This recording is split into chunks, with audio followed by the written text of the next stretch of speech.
One single recall, one supplier, one decision made years ago in a parts meeting that nobody remembers, and suddenly, 1.5 million cars are being pulled from roads across 4 continents.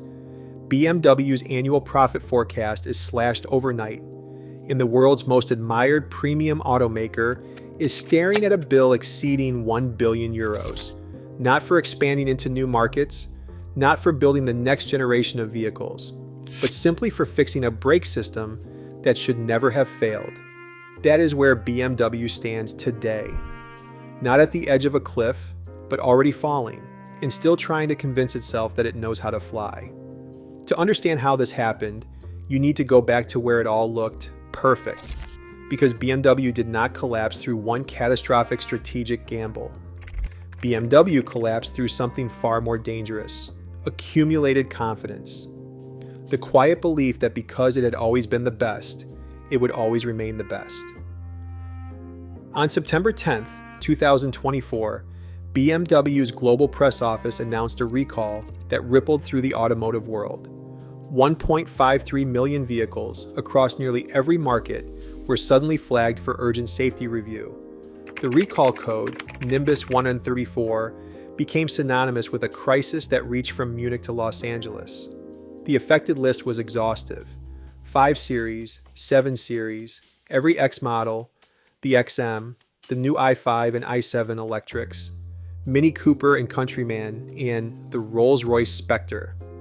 Any car built between June 2022 and August 2024 with a Continental AG brake module was implicated. At BMW's Leipzig and Munich factories, production lines stopped without warning. Hundreds of vehicles sat unfinished, waiting for replacement parts that would not arrive for weeks.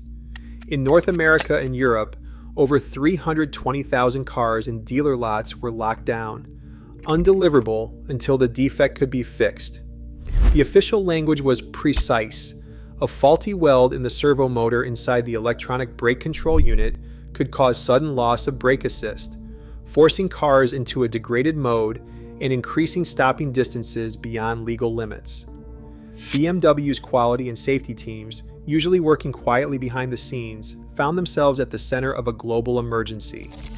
Nearly 1.2 million cars already in customers' hands now required urgent attention.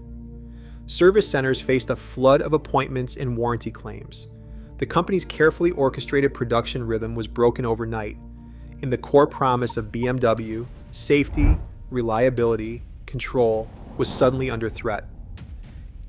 In 2023, BMW stood at the summit of global automotive power. The company reported 155.5 billion euros in revenue, a record that surpassed even the boldest analyst forecasts. Operating profit reached 18.4 billion euros, the highest figure in BMW's history. More than 2.55 million vehicles, BMW, Mini, and Rolls-Royce, were delivered to customers around the world. The group's EBIT margin hovered near 12%, a level that signaled not just profitability, but dominance. Munich's boardroom projected confidence bordering on inevitability. The 2024 margin target was set at 8 to 10%, with plans to match or even outpace the previous year's earnings. The message to investors and employees was clear. BMW's engineering, brand, and scale would continue to set the standard for premium mobility. Yet beneath these numbers, a different reality was taking shape. The relentless pursuit of volume and margin had created new dependencies. The group's success masked growing exposure to external suppliers, longer product cycles, and a changing definition of automotive excellence. The board's annual address spoke of uncompromising quality in leadership and innovation, but the very systems that powered BMW's rise were becoming points of vulnerability. The contrast between outward strength and hidden fragility would soon become impossible to ignore. The question was not how BMW had failed, but how so much apparent strength could coexist with structural risk that would soon erupt into full view. At the heart of the recall lies a single WLD, deep inside the Continental AG integrated brake module. The flaw was not dramatic in appearance, a microscopic crack invisible to the naked eye. forming where the servo motor's copper bus bar met the stator winding. But this tiny fracture, born from a spot weld that failed under repeated thermal and mechanical stress, set off a chain reaction that would paralyze BMW's global operations. Quality control at Continental's Shenyang plant first detected a spike in weld integrity failures in July 2024. The deviation, though still below the 0.1% statistical threshold, hinted at a deeper problem. Continental's engineers flagged it for review, but internal risk models dismissed the trend as non-critical. The latent nature of the defect, cracks that grew only after tens of thousands of kilometers, meant that most modules passed initial inspection, only to fail in real-world use months later.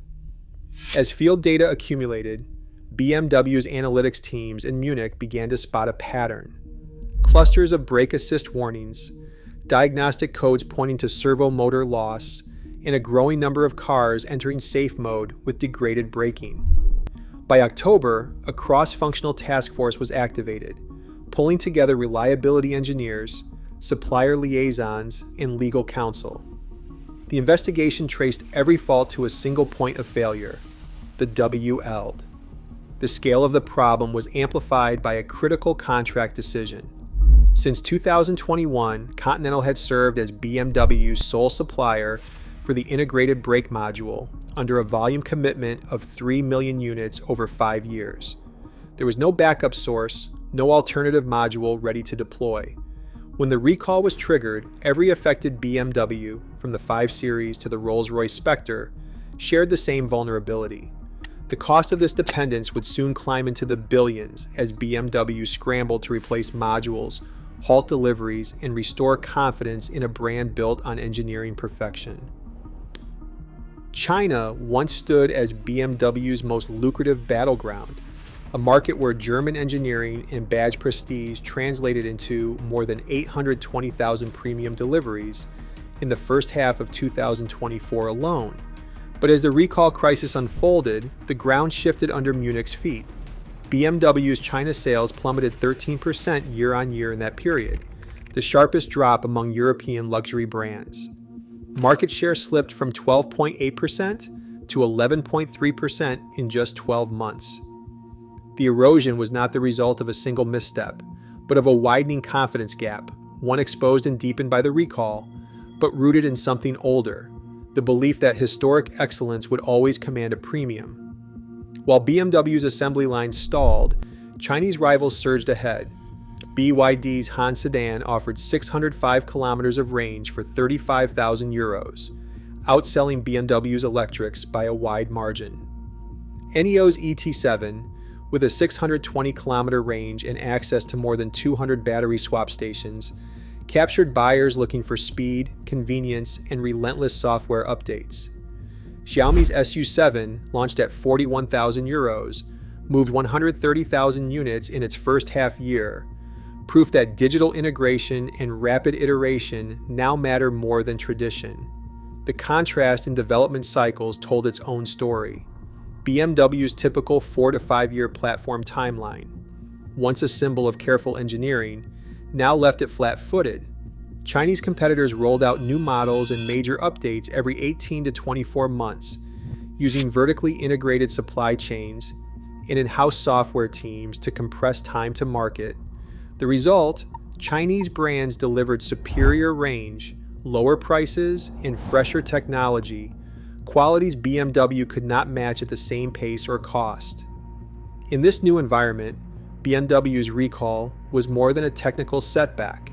It was a catalyst that amplified every underlying weakness, a sudden public test of whether legacy strengths could survive a market now defined by speed, agility, and digital confidence. BMW's third quarter financials landed like a shockwave. Operating profit collapsed 61% compared to the previous year, dropping to 2.3 billion euros. Revenue slipped to 38.6 billion euros, reflecting postponed deliveries in a market losing faith. To cover the recall and mounting warranty claims, BMW booked a 1 billion euro provision, an unmistakable sign of the crisis's depth. Cash flow tightened as deferred revenue piled up and inventory swelled. Analysts, once bullish on Munich's resilience, now question whether the company's vaunted efficiency could withstand such a direct hit to its core business. The numbers told a story of sudden vulnerability. BMW's chief financial officer took the microphone and cut straight to the point. The company's earnings before interest and taxes guidance for 2024 would fall to just 6 to 7%. That is a projected reduction of 2 to 3 billion euros in operating profit, wiping out years of steady gains. Investors responded instantly. Shares plunged 11%, the sharpest single-day drop in 4 years. The crisis was no longer a technical or operational setback.